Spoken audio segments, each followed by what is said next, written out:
तो आज बात करते हैं magnetic field due to electric current. सबसे पहले आपको ये चीज़ समझनी होगी राइट हैंड रूल कि मान लो अगर कोई करंट कैरिंग कंडक्टर है तो आप जो अपना थंब होगा, राइट हैंड का जो थंब होगा, if you are pointing in the direction of current then the curled finger will give you the magnetic field, जो कि मैंने स्क्रीन पर यहाँ पर आपके सामने दिखा दिया है। करंट कैरिंग कंडक्टर है and your right hand fingers of the right hand right showing that the magnetic field.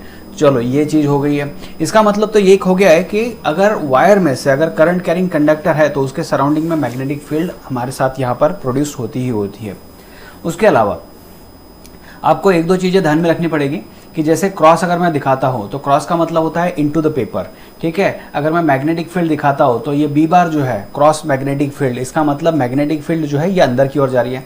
इसका बेटर एग्जाम्पल कुछ इस तरीके से ले सकते हैं हम लोग कि मान लो यहाँ पर नॉर्थ पोल है, यहाँ पर मान लो ये नॉर्थ पोल है, यहाँ पर ये पेपर दिख रहा है, ठीक है, ये पेपर दिख रहा है। तो मैग्नेटिक फील्ड लाइन जो होगी वो नॉर्थ से होकर ऐसे अंदर जाते हुए दिखेगी और मान लो पीछे की डायरेक्शन में यहाँ पर पीछे यहाँ पर साउथ पोल है, ठीक है। सो मैग्नेटिक फील्ड लाइन जो होती है फ्रॉम नॉर्थ टू साउथ दिखेगी यहाँ पर।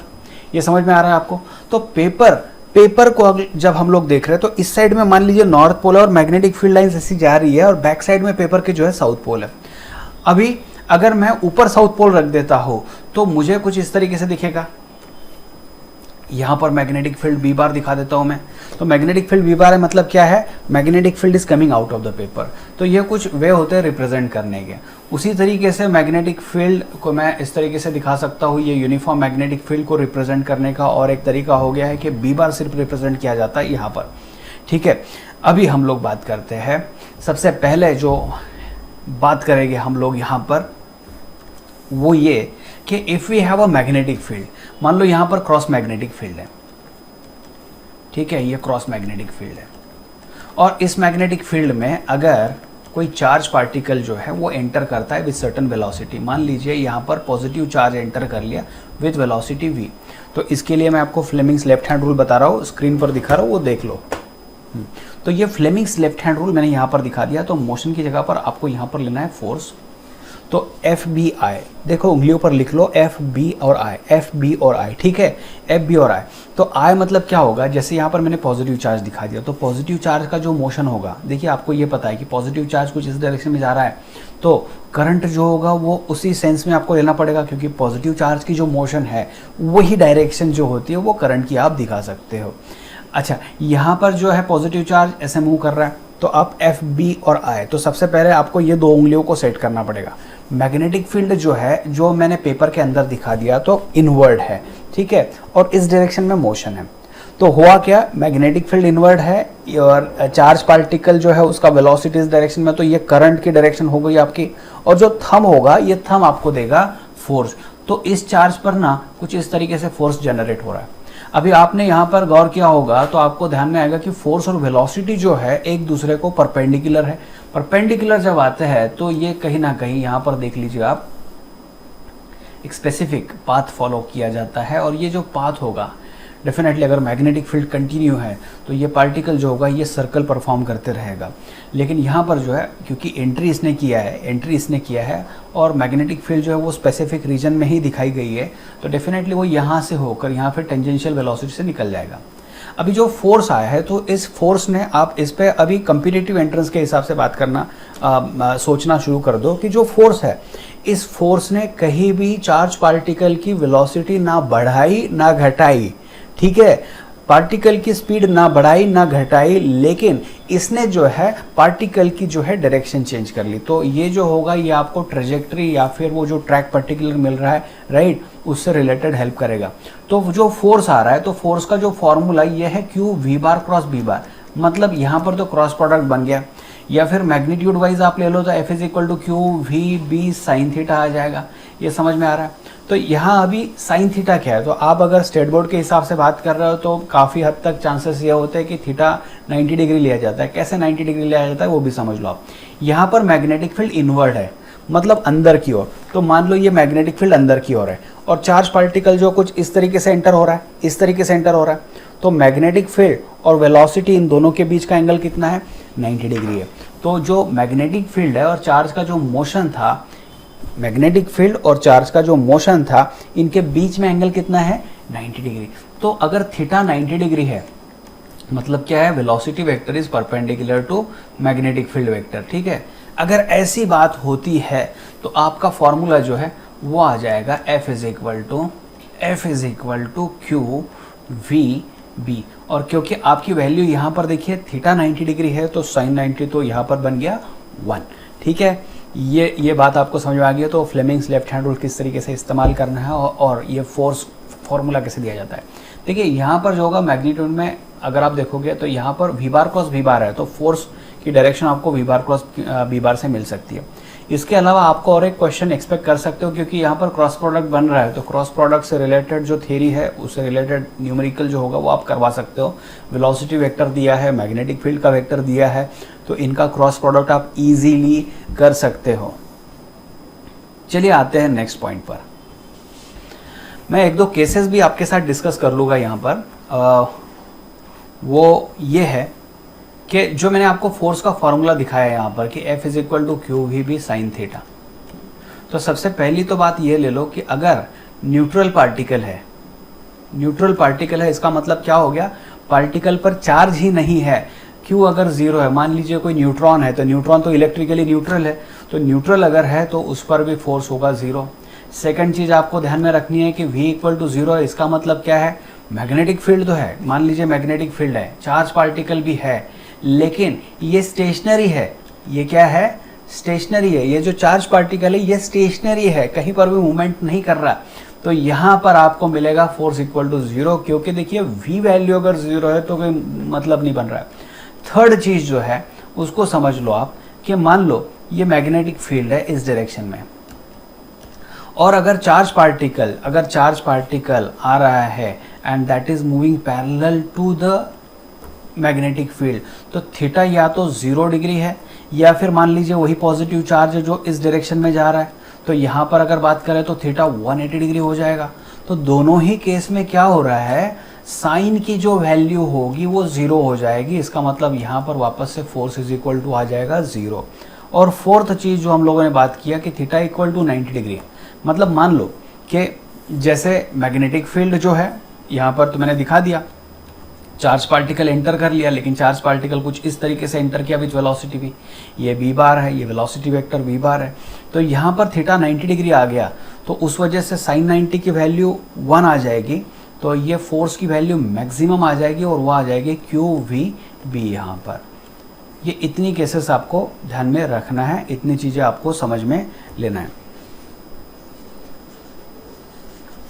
चलिए और एक पॉइंट मैं आपको आपके साथ यहाँ पर शेयर कर लेता हूँ कि जो मैग्नेटिक इंडक्शन होता है उसका यूनिट आप सब लोगों ने पढ़ा होगा, तो उसका यूनिट जो है वो हम लोग लेते हैं टेस्ला, राइट, या फिर कैपिटल टी दिखा देते हैं। बी को डिफाइन करने का एक तरीका ये था कि B was flux per unit area, right, B was flux per unit area. तो फ्लक्स का यूनिट आ जाता है वेबर, और वेबर डिवाइडेड बाय एरिया होता है मीटर स्क्वायर, ये एक तरीका हो गया। लेकिन अभी हम लोगों ने पढ़ा है कि F is equal to Q we B, तो साइन थीटा जो है वो यूनिटलेस है, तो उस वजह से उसको नहीं ले रहा हूँ मैं। तो B की वैल्यू आ जाएगी F divided by Q into V. तो आपके साथ और एक यहाँ पर फॉर्मूला बनता है जो न्यूटन डिवाइडेड बाय, तो ये जो हो गया कूलम, और वेलोसिटी है मीटर पर सेकेंड, ठीक है, newton second divided by coulomb metre. ये एक और फॉर्मूला हमारे पास यहाँ पर ऐड हो गया। ओके, चलो बढ़िया, ये चीज़ भी हो गई है। तो आपको ये चीज़ें जो है समझ लेना पड़ेगा। या फिर कूलम पर सेकंड जो होता है, चार्ज अपॉन टाइम जो होता है वो एम्पियर होता है, तो आप इसको न्यूटन पर एम्पियर मीटर भी तो ले सकते थे, ये भी तो ले सकते हो। उसके अलावा 1 टेस्ला जो है वो 10⁴ आप गॉस ले सकते हो, ठीक है। ये एक चीज़ और ऐड करवा देता हूँ मैं यहाँ पर, 1 tesla is equal to 10⁴ gauss. जो चार्ज पार्टिकल है वो चार्ज पार्टिकल अगर मोशन में है तो एक तो हम लोगों ने अभी देखा है कि फोर्स जो जनरेट होता है वो चार्ज पार्टिकल वो Q V bar cross B bar होता है। उसी तरीके से आपको ये पता है कि इलेक्ट्रिक फील्ड अगर है और उसमें चार्ज है तो इलेक्ट्रिक फील्ड उस पर फोर्स जनरेट करेगी। तो यहाँ पर जो एक और फॉर्मूला मैं ऐड करवाना चाहता हूँ वो है जिसको मैं कहूँगा यहाँ पर लॉरेंज फोर्स, और वो फोर्स है F bar is equal to in bracket E bar plus we bar cross B bar. ठीक है, ये यहाँ पर एक फॉर्मूला आ गया। तो E bar plus we bar cross B bar आप यहाँ पर देख सकते हो, यहाँ पर आया। तो वेलोसिटी और बी बार अगर परपेंडिकुलर है और मैग्नीट्यूड वाइज बात करते हैं तो Q E plus V B यहाँ पर मैं ले सकता हूँ।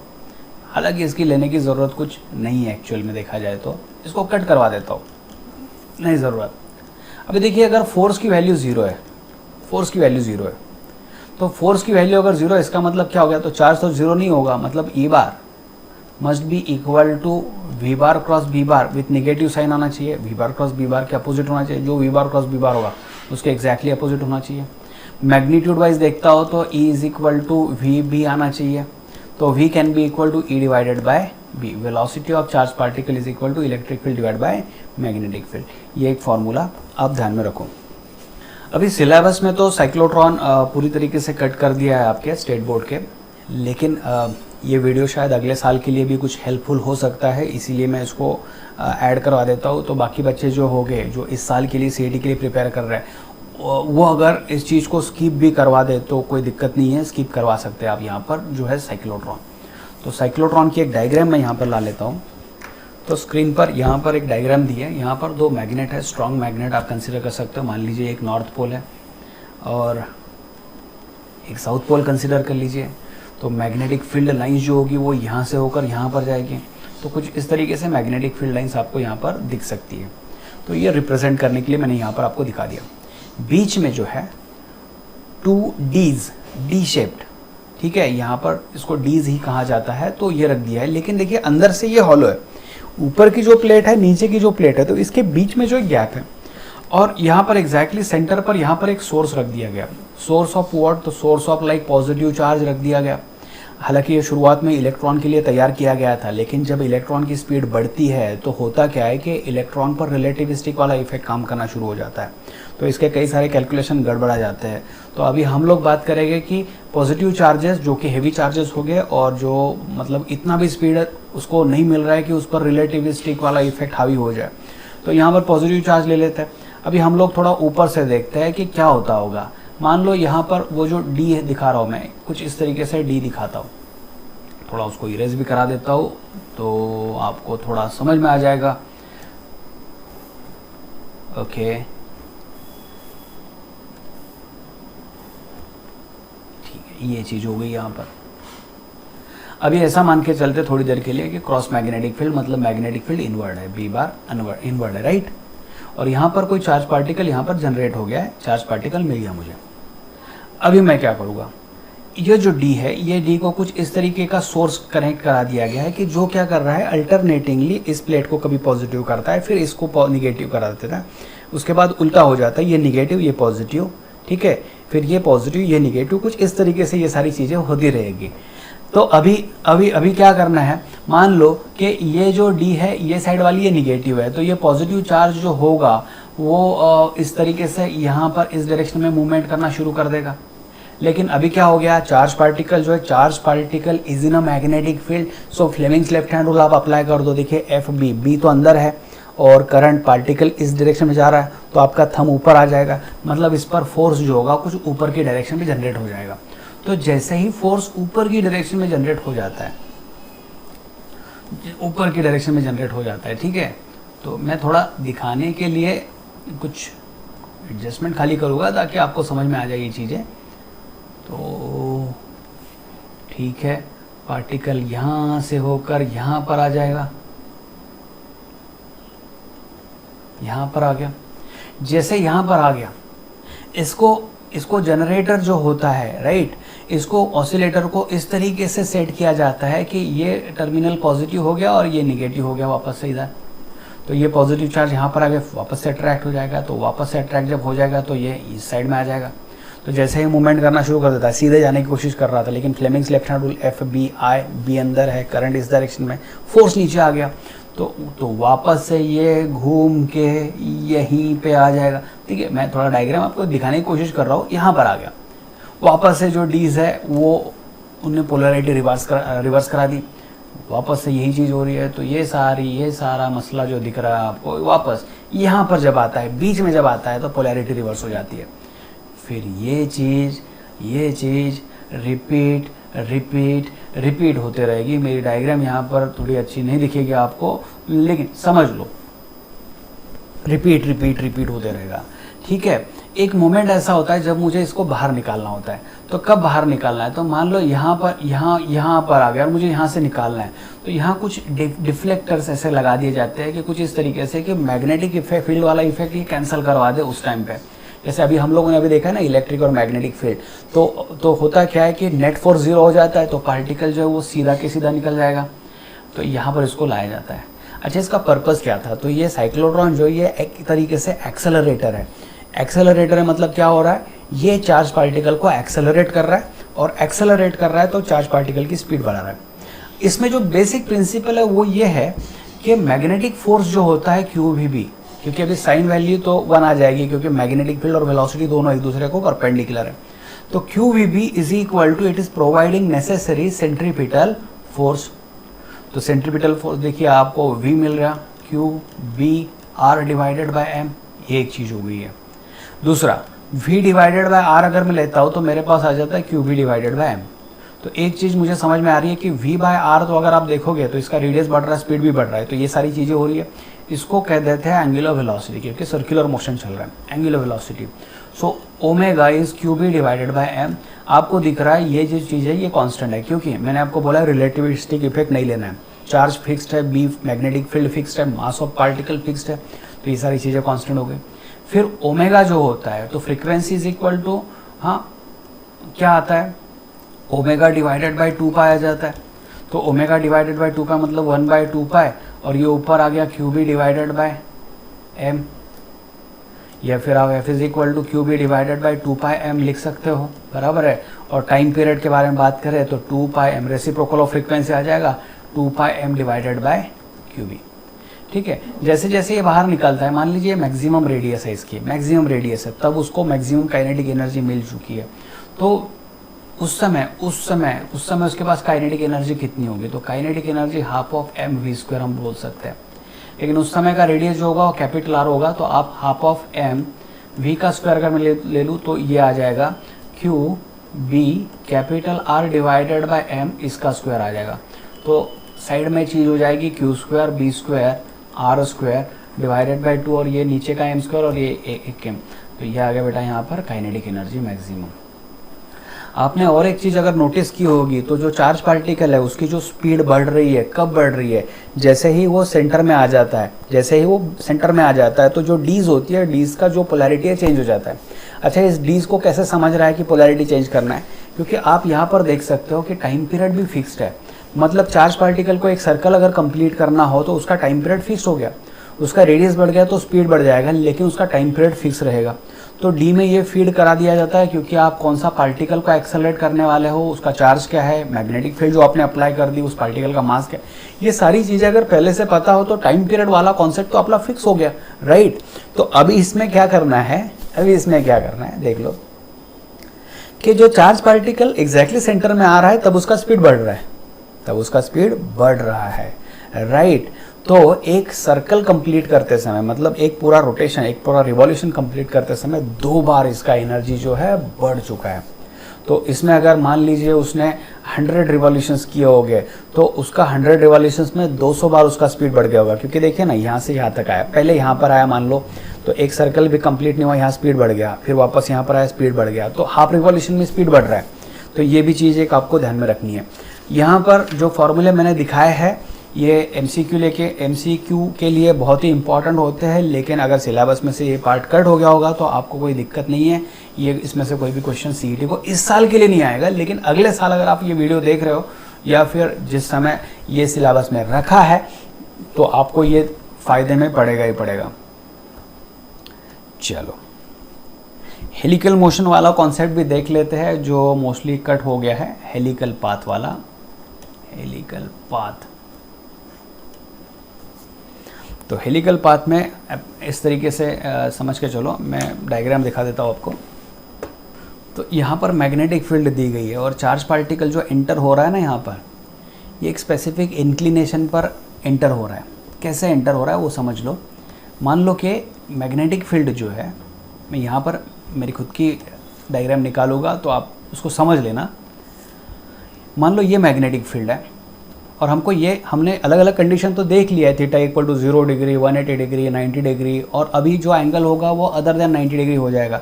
तो मान लो चार्ज पार्टिकल कुछ इस तरीके से एंटर करा लिया, तो चार्ज पार्टिकल यहाँ पर जो होगा वो एंटर तो हो गया लेकिन विथ वेलोसिटी v हो गया है, but at an angle theta. तो मैं क्या करूँगा, इस वेलोसिटी के दो कंपोनेंट तैयार कर दूंगा। एक जो कंपोनेंट होगा ये पैरेलल टू मैग्नेटिक फील्ड और दूसरा कंपोनेंट जो होगा परपेंडिकुलर टू मैग्नेटिक फील्ड। जो पैरेलल टू मैग्नेटिक फील्ड है वो आ गया v cos थीटा। तो इससे तो सर्कुलर मोशन नहीं मिलने वाला, लेकिन जो v sin थीटा कंपोनेंट है ये मैग्नेटिक फील्ड को परपेंडिकुलर है। ठीक है, ये मैग्नेटिक फील्ड को परपेंडिकुलर है। तो सारी जो चीज़ें अभी जो सर्कुलर मोशन आपको दिख रहा है कि पार्टिकल ऐसे सर्कल में घूम रहा है, तो ये किस वजह से, v sin थीटा की वजह से। लेकिन सर्कल में घूमते घूमते वो आगे क्यों बढ़ रहा है, आगे बढ़ने के लिए जो रिस्पॉन्सिबल है वो v cos थीटा है। ठीक है, तो हमें अगर टाइम पीरियड से रिलेटेड बात करनी है तो हमें v sin थीटा के बारे में ही बात करना पड़ेगा। अभी इस पर फॉर्मूला हम लोग निकाल देते हैं। फार्मूला क्या आएगा, तो आपको एक चीज़ पता है कि यहाँ पर फोर्स जो आ रहा है वो आ रहा है क्यू वी बी, और v जो है v का कंपोनेंट v sin थीटा वाला कंपोनेंट काम कर रहा है, इज इक्वल टू, तो इज इक्वल टू कितना, तो यहाँ पर आ जाएगा ये सेंट्रीपिटल फोर्स प्रोवाइड हो रहा है तो m v² बाय r आना चाहिए। लेकिन m v अगर बात करूँ मैं तो v sin थीटा का स्क्वायर डिवाइडेड बाय क्या आ जाएगा, r आ जाएगा।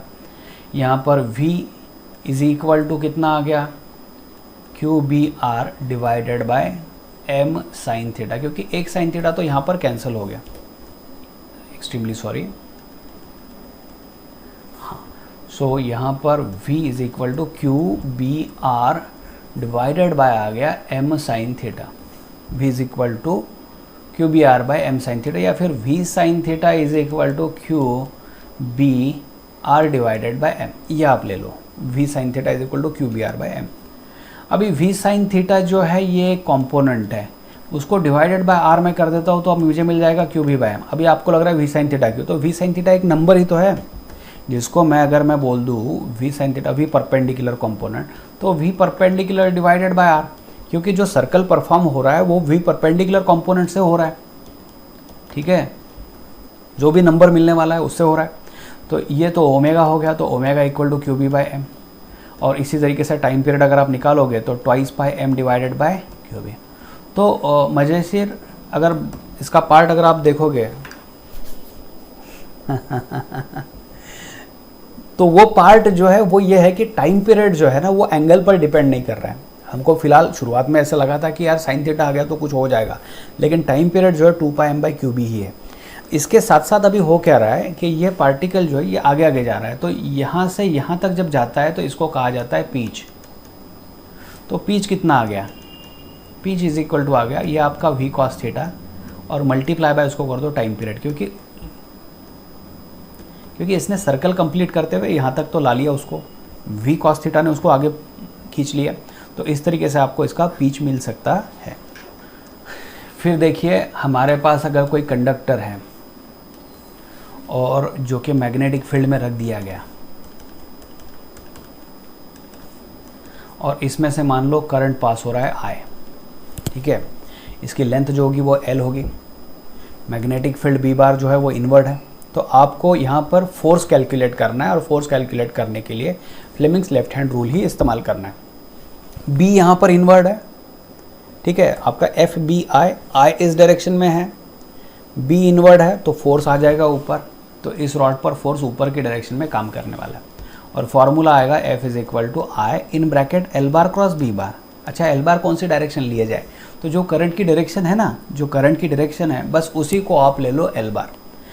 ये फोर्स वेक्टर आ गया, तो F is equal to I L B और साइन थीटा। अब यहाँ पर देखोगे तो लेंथ जो है रॉड की और मैग्नेटिक फील्ड जो है वो एक दूसरे को परपेंडिकुलर है। सो थीटा यहाँ पर मान लीजिए 90 डिग्री है। थीटा क्या है, theta is angle between L bar and B बार, क्योंकि दो वेक्टर्स के बीच वाला एंगल होना चाहिए। तो लेंथ वेक्टर कैसे लिया मैंने, जिस डायरेक्शन में करंट जा रहा है वो डायरेक्शन में मैंने लेंथ वेक्टर ले लिया। तो ये आपको फॉर्मूला आ सकता है कि F is equal to ILB sine theta वाला, ये कर लीजिएगा। अच्छा, इसमें और एक इंटरेस्टिंग फैक्ट मैं आपको दिखा देता हूँ। क्या होता है कि मान लो एक कुछ इस तरीके से ये वायर है, कुछ इस तरीके से ये है, कंडक्टर है, और यहाँ पर मैं मैग्नेटिक फील्ड डाल दिया, यहाँ पर मैंने मैग्नेटिक फील्ड डाल दिया, यूनिफॉर्म मैग्नेटिक फील्ड है, हर तरफ से यूनिफॉर्म मैग्नेटिक फील्ड है, ठीक है। और मान लीजिए यहाँ पर जो एंगल है अल्फ़ा है और यहाँ पर भी एंगल अल्फ़ा है, ऐसे समझ के चलो। ये लेंथ L है, L है, L है और L है। तो अभी प्रॉब्लम क्या है कि बच्चे क्या कर लेते हैं, यहाँ से यहाँ तक पूरी लेंथ काउंट कर लेते हैं, L L L L 4L ले लेते हैं कैलकुलेशन के लिए। तो ऐसे कभी भी नहीं करना है। देखिए मैंने लेंथ वेक्टर के बारे में बात किया है, तो वेक्टर अगर बात करूँ तो इसको आप रिप्लेस कर सकते हो सिंगल वेक्टर से। तो सिंगल वेक्टर कहाँ से कहाँ तक, यहाँ से यहाँ तक। अच्छा, इसका लेंथ कैसा है, तो करंट भले ही ऐसा जाने दीजिए आपको, लेकिन उसको वेक्टर फॉर्मेट में आपको दिखाना, तो इस तरीके से दिखाना है। अभी यहाँ ये तो L हो गया था, लेकिन यहाँ से यहाँ वाला सेक्शन जो है, ये सामने वाला सेक्शन है, तो यहाँ पर आ जाएगा L साइन अल्फ़ा, ठीक है। ये समझ में आ रहा है, ये आपको ट्रायंगल बनाना है यहाँ पर। तो अल्फ़ा के अपोजिट वाला जो कॉन्सेप्ट होता है, तो यहाँ पर मिल जाएगा मुझे L साइन अल्फ़ा, और ये आ गया L। तो यहाँ जो फोर्स आएगा, क्योंकि अभी ये जो नया रॉड मिला है ये पूरी तरीके से मैग्नेटिक फील्ड को परपेंडिकुलर है, तो I यहाँ आ जाएगा twice L plus twice L sine alpha, और B आ जाएगा। आप कैलकुलेशन कर सकते हो, इतना इजी होता है। अगर मान लीजिए कोई सेमी सर्कुलर वायर है, तो आपको क्या करना है, करंट ऐसे पास हो रहा है, यहाँ पर मैग्नेटिक फील्ड मैंने डाल दिया है, सब तरफ यूनिफॉर्म मैग्नेटिक फील्ड डाल दिया। तो इसका रेडियस जो होगा आपको क्या लेना है, इसको रिप्लेस करना है बाय 2r, ठीक है। तो फॉर्मूला आ जाएगा force is equal to I 2r times B। तो आप सॉल्व कीजिए इसको। चलिए मूविंग कॉइल गैल्वानोमीटर को एक बार पढ़ लेते हैं। मूविंग कॉइल गैल्वानोमीटर, इस पर किस तरीके से क्वेश्चन पूछे जा सकते हैं। एक चीज़ तो ये है कि आपने टॉर्क के बारे में पढ़ा होगा कि अगर ये कोई कॉइल है, ये कोई फ्रेम है, और यहाँ पर यूनिफॉर्म मैग्नेटिक फील्ड मैंने ऐसे डाल दिया है हर तरफ से, तो क्या होता है, इस कॉइल में से अगर करंट पास होता है, इस कॉइल में से अगर करंट पास होता है, तो कुछ इस तरीके से समझ लो कि करंट कुछ ऐसे पास हो रहा है। ये लेंथ है और ये इसकी ब्रेड्थ है। तो करंट पास हो रहा है, मैग्नेटिक फील्ड कुछ इस तरीके से है। तो आप पहले तो ऊपर वाला सेक्शन ले लो, FB इस तरीके से है, करंट भी वैसे जा रहा है, तो यहाँ पर फोर्स जनरेट नहीं होगा। मान लीजिए ये P है, ये Q है, फिर Q और R वाला कंसिडर कर लीजिए। इसमें Q और R में क्या हो रहा है कि B ऐसे है और करंट नीचे आ रहा है, तो फोर्स ऊपर की ओर आएगा, यहाँ पर फोर्स ऊपर की ओर आएगा। अभी अगर RB को आप देखोगे तो यहाँ पर भी फोर्स नहीं आएगा, RS को देखोगे तो, और SP को अगर देखोगे तो B ऐसे है, करंट ऊपर आ रहा है, तो फोर्स ऐसे अंदर आने वाला है, तो फोर्स यहाँ पर आ गया। तो यहाँ अगर आप देखोगे तो 2 पेयर्स ऑफ फोर्सेस दिख रहा है, तो यहाँ पर टॉर्क जनरेट हो जाएगा, कपल जनरेट हो जाएगा, एंड दैट इज़ कितना आएगा, जो फोर्स जनरेट हुआ मैग्नेटिक फोर्स और उनके बीच का परपेंडिकुलर डिस्टेंस, यहाँ पर B परपेंडिकुलर डिस्टेंस है, तो फोर्स कितना है, ILB होगा।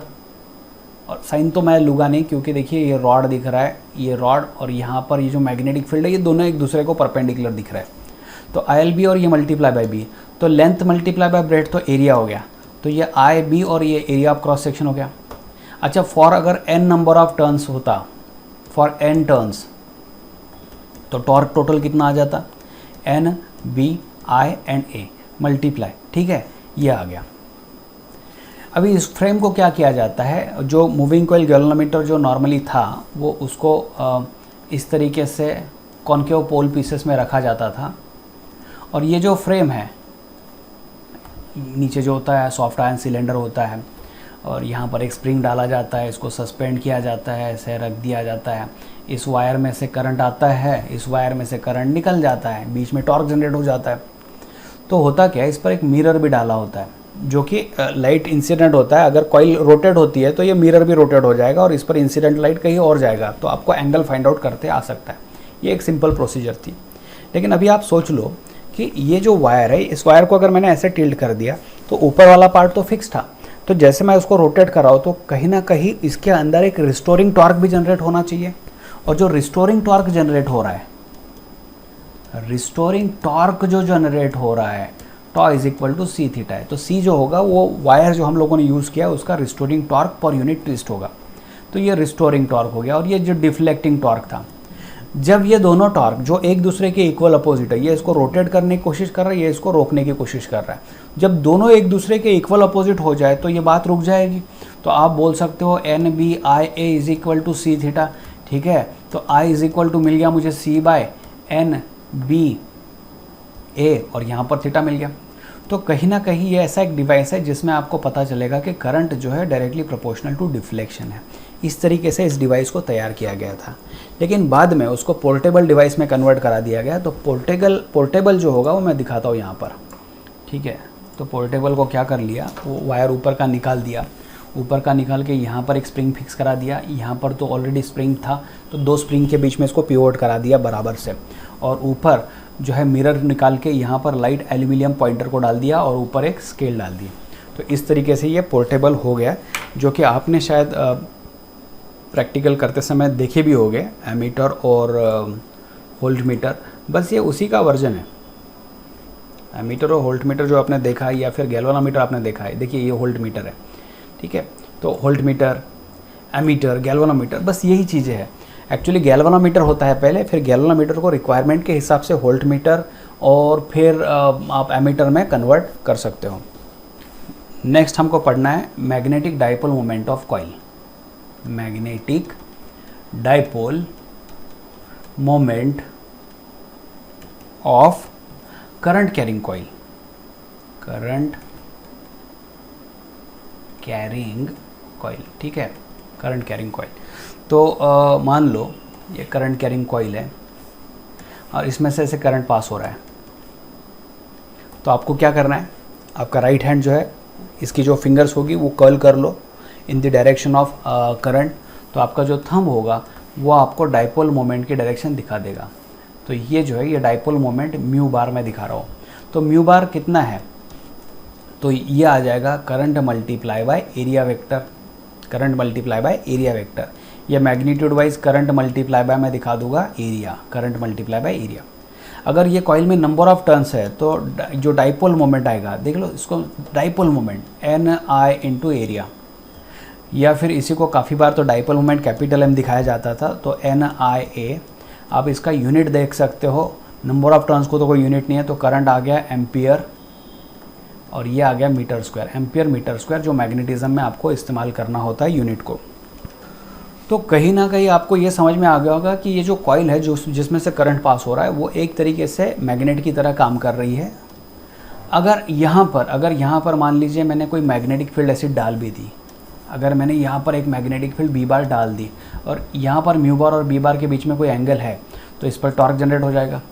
क्योंकि हमको पता है कि देखिए ये राइट हैंड रूल के हिसाब से बात करें तो ये कहीं ना कहीं नॉर्थ पोल की तरह और ये साउथ पोल की तरह काम कर रहा है।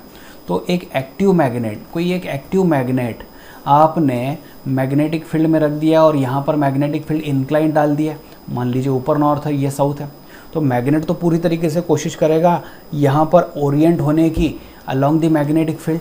तो मैग्नेटिक फील्ड में ओरिएंट होने के लिए यहाँ पर टॉर्क जनरेट हो जाएगा और वो आ जाएगा torque vector is equal to mu bar cross B bar, या फिर tau is equal to mu B sine theta. Mu मतलब dipole moment, magnetic dipole moment में ले रहा हूँ। Magnetic potential energy, magnetic potential energy of magnetic dipole, of magnetic dipole. देखिए जितना portion अगर कट हो गया होगा तो वो आप उसको स्किप कर सकते हो। तो यहाँ पर पोटेंशियल एनर्जी के लिए मैं बहुत ही सिंप्लीफाइड फॉर्मेट में दिखा दूंगा कि जो चीज़ आपको याद रखनी है वो ये है कि मैग्नेटिक फील्ड लेना है आपको, और मान लीजिए वो जो डाइपोल मोमेंट था, अच्छा डाइपोल मोमेंट की डायरेक्शन भी बता देता हूँ मैं, जिसको मैं डाइपोल मोमेंट म्यू बार बता रहा हूँ। तो म्यू बार जो होता है, समझ लो म्यू बार जो होता है वो साउथ से लेकर नॉर्थ तक होता है। मतलब जो डायरेक्शन होती है, इस पर भी शायद क्वेश्चन आ जाए, तो डायरेक्शन जो होती है डाइपोल मोमेंट की वो होती है from south pole to north pole. और जो मैग्नेटिक फील्ड हम लोग यहाँ पर दिखा रहे हैं, तो यहाँ कहीं ना कहीं लेफ्ट में नॉर्थ पोल होगा, यहाँ पर राइट में साउथ पोल होगा। और ये जो होगा, ये पूरी की पूरी एक सिस्टम तैयार हुई है अभी, जिसमें ये साइड जो है ये कहीं ना कहीं साउथ पोल की तरह काम कर रही है और ये नॉर्थ पोल की तरह काम कर रही है। यहाँ इन दोनों के बीच में अगर एंगल थीटा है तो आप पोटेंशियल एनर्जी को डायरेक्ट फार्मूला ध्यान में रख लो, minus mu bar dot B bar. Torque में आपने क्या दिया था, mu bar cross B bar था, ठीक है, वो क्रॉस प्रोडक्ट था, लेकिन potential energy minus mu bar dot B bar, या फिर पोटेंशियल एनर्जी को आप लिख सकते हो माइनस म्यू बी और यहाँ पर आ गया कॉस थीटा। ये बहुत ही सिंप्लीफाइड फॉर्मेट है, आपको यही ध्यान में रखना है। कई बार क्वेश्चन दिए जाते हैं कि थीटा 1 से थीटा 2 पर उसको रोटेट कर दिया गया तो कितना चेंज इन पोटेंशियल एनर्जी है। तो चेंज इन पोटेंशियल एनर्जी होता है फाइनल माइनस इनिशियल हर वक्त। तो आपको ये फार्मूला उसमें रखना है, विथ निगेटिव साइन रखना है। तो ये आ जाएगा कितना, minus mu B cos theta 2, और ये आ जाएगा minus mu B sine minus mu B cos theta 1। तो आपका चेंज इन पोटेंशियल एनर्जी आ जाएगा mu B cos theta 1 minus cos theta 2। ठीक है, ये समझ में आ रहा। अभी एक चीज़ और ध्यान में रख लीजिए, work done by external force जो होता है, work done by external force अगर वर्क डन कर रहा है तो वो is equal to change in potential energy होता है। तो कहीं ना कहीं यह आप उसको वर्क डन के हिसाब से सेव करके रख सकते हो। So work done by external force अगर आता है तो work done is equal to change in potential energy, लेकिन एक्सटर्नल है, इंटरनल मतलब मैग्नेटिक फील्ड ने किया होता तो निगेटिव साइन आएगा वहाँ पर, वो आपको यहाँ पर लेने की ज़रूरत नहीं है। अच्छा, अभी और एक सवाल मैं बात करूँगा। तो देखिए, अगर थीटा 0 डिग्री है तो पोटेंशियल एनर्जी कितना आ जाएगा यहाँ पर, तो यहाँ आएगा माइनस म्यू बी, राइट, क्योंकि थीटा की जो वैल्यू 0 अगर है तो कॉस 0 कितना आ जाता है, 1 आ जाता है। ये वैल्यू है मिनिमम। थीटा अगर 180 डिग्री है, देखिए 0 डिग्री का मतलब क्या हो गया, बी बार और ये डाइपोल मोमेंट म्यू बार दोनों एक ही डायरेक्शन में आ गए। थीटा 180 डिग्री अगर है मतलब बी बार कुछ इस डायरेक्शन में है और म्यू बार इस डायरेक्शन में, एक दूसरे के एग्जैक्टली अपोजिट। तो पोटेंशियल एनर्जी आ जाएगा यहाँ पर माइनस म्यू बी और कॉस 180 माइनस आ गया, तो यह आ गया म्यू बी, जो कि होती है वैल्यू मैक्सिमम। और हालांकि थीटा 90 डिग्री अगर मैं ले लेता हूँ, मतलब बी बार है और यहाँ पर डाइपोल मोमेंट म्यू बार मैं दिखा रहा हूँ, तो इन दोनों के बीच का एंगल 90 डिग्री है। तो 90 डिग्री है तो पोटेंशियल एनर्जी कितना बनेगा, 0। बस इतने आसान सवाल होते हैं जो आपको सॉल्व करने होते हैं।